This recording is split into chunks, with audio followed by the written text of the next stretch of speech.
So guys Friday night SmackDown जो हो रही थी किया सेंटर इन ऑरलैंडो फ्लोरिडा से वो फाइनली एंड हो चुकी है। तो चलिए एक बार नजर मार लेते हैं कि हमें यहाँ पे क्या कुछ देखने को मिला। सॉरी मैं वीडियो जरा पर लेट डाल रहा हूँ क्योंकि यार मुझे कुछ काम आ गया था। मेरे इंतजार करने का शुक्रिया। अब ये दोबारा नहीं होगा और वीडियो को एंड तक पूरा देखना। एंड नाउ आप देख रहे हैं रेसलमैनिक्स एंड सब्सक्राइब करना तो बनता है। तो शो की धमाकेदार स्टार्टिंग होती है Tiffany Stratton and pretty deadly से जो नाया जैक्स को इनवाइट करते हैं उनके टाइटल सेलिब्रेशन के लिए। रिंग पूरी तरीके से सजी हुई होती है। फिर नाया जैक्स रिंग में आती हैं और कहती हैं कि मुझे ज्यादा पिंक दिखाई दे रहा है यहाँ पर। ये सब करने की जरूरत ही क्या थी? बेली को हराना कोई इतनी बड़ी बात थोड़ी है। तो टिफनी कहती है कि यार जरूरी तो था, जो भी तुमने हमारे लिए किया उसके लिए ये तो बस हल्का सा पिकअप ही और कुछ भी नहीं। फिर प्रिटी डेडली नाया जैक्स के लिए सर झुकाकर गाना गाने लगते हैं। लेकिन तभी वहाँ पर मिचिन आ जाते हैं जो कैंडो स्टिक से सब पे अटैक कर देते हैं। नाया वगैरह तो वहाँ से निकल के भाग जाते हैं लेकिन प्रिटी डेडली को मार खानी पड़ती है और ये मूवमेंट यहीं पर खत्म हो जाता है। नेक्स्ट हमें नाइट का सबसे पहला मैच देखने को मिलता है एंड्राडे वर्सेस कार्मेलो के बीच में। ये एक एपिक एनकाउंटर था बट फिर भी कुछ हाई फ्लाइंग मूव के बाद जीत मिल जाती है कार्मेलो को सबको सरप्राइज करते हुए। फिर वो एंड्राडे को चिढ़ाने लगते कि देख मैं जीत गया, जिसकी वजह से मैच के बाद एंड्राडे एंड कार्मेलो के बीच में आर्ग्यूमेंट हो जाते हैं और ये लोग लड़ने लग जाते हैं। देन सारे ऑफिशियल को आना ही पड़ता है इनको रोकने के लिए, लेकिन ये मानते नहीं है। देन हमें एक बैकस्टेज मूवमेंट में सोलो सिकोवा एंड टामा टोंगा दिखाए जाते हैं जहाँ टामा कहते हैं कि अगर रोमन आया तो मैं उसकी चटनी बना दूंगा। तो सोलो कहते हैं कि भाई शुक्रिया, लेकिन फिलहाल के लिए मैं ट्राइबल चीफ हूँ और अगर रोमन ने इस माला को ले लिया तो वो ट्राइबल चीफ बनेगा और मुझे भी उसे एक्नॉलेज करना पड़ेगा। लेकिन वी आर श्योर कि हम ऐसा होने नहीं देंगे। एंड ये सेगमेंट इसी धमकी के साथ यहीं पर खत्म हो जाता है। इसके बाद हमें बिलेयर डेवनपोर्ट वर्सेस नायोमी के बीच में एक सिंगल्स मैच देखने को मिलता है जहाँ पर रॉक्सैन पेरेज भी होते हैं रिंग साइड पर बैठकर इस मैच को मॉनिटर कर रही होती है। बट बताने के लिए कुछ खास है नहीं। बिलेयर डेवनपोर्ट बड़ी आसानी से मैच को जीत जाती है, नायोमी को हरा देती है। इसके बाद हमें आफा अनोई की क्लिप देखने को मिलती है जहां हमें एक दुखद खबर सुनाई जाती है कि 16 अगस्त 2024 को आफा अनोई इस दुनिया को छोड़कर चले गए थे। वैसे तो अभी स्मैकडाउन को कवर करते हैं लेकिन इस न्यूज को भी हम अच्छे से कवर करेंगे अपनी अगले आने वाली वीडियो में, तो चैनल को अभी लाइक एंड सब्सक्राइब कर दो। नेक्स्ट हम Kevin Owens versus Grayson Waller के बीच में एक मैच देखते हैं जहाँ बताने को कुछ भी नहीं है। हैप्पी मोमेंटम के चलते केविन ओवेंस बड़ी आसानी से मैच को जीत जाते हैं, लेकिन उनकी भसड़ मैच के बाद भी खत्म नहीं होती। लेकिन उसके बाद जब Grayson Waller and Austin theory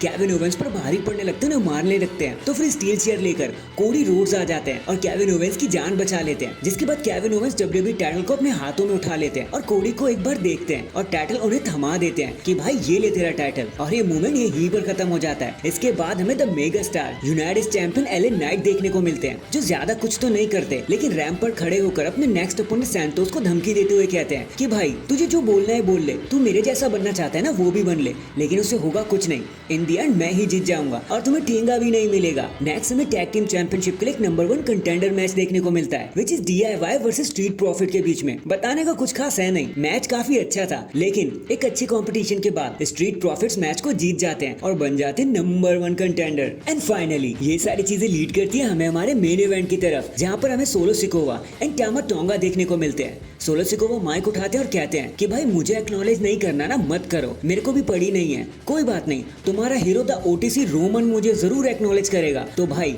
अगर तुझे ये माला उलफ वाला चाहिए तो आकर ले जाकर, हिम्मत है तो। बस इतना सुनते ही इस ललकारने के साथ रोमन रेंस वहाँ पर आ जाते हैं। हमें कन्फ्रंटेशन देखने को मिलता है सोलो एंड रोमन के बीच में। देन एक ऑल आउट ब्रॉल शुरू हो जाती है। टामा और सोलो इन पर डबल टीम करने की कोशिश करते हैं लेकिन रोमन वाज सो फ्यूरियस, वो किसी से भी पीछे नहीं हटते, हारते भी नहीं है। सबको पीटने के बाद वो उलफ वाला की माला को अपने गले में पहन लेते हैं जिसको एक थंडरस ओवेशन मिलता है। लेकिन तभी द वुल्फ जेकब फातू की एंट्री हो जाती है जिसके बाद सारा गेम पलट जाता है। रोमन को एक मौका भी नहीं मिलता कुछ करने का। सब मिलकर रोमन को टेबल पे पटक देते हैं और एक तरफा पीट देते हैं उन्हें। एंड देन सारी ब्लड लाइन 2.0 अपनी उंगली ऊपर करती है और बता देती है कि ये उलफ वाला भी हमारी है और ये रिंग भी हमारी है। अब सोलो सिकोवा नई ट्राइबल चीफ। एंड डैंग इसी मारपीट के बाद हमारी कल की फ्राइडे नाइट स्मैकडाउन यहीं पर खत्म हो जाती है। वैसे आपको शो के बारे में क्या कहना था कमेंट करके जरूर बताना। एंड अगर चैनल पर नए तो चैनल को अभी लाइक एंड सब्सक्राइब कर दो। बाकी मैं मिलता हूँ आपसे किसी और अपडेट के साथ। अब तक के लिए अपना ख्याल रखें और खुश रहें।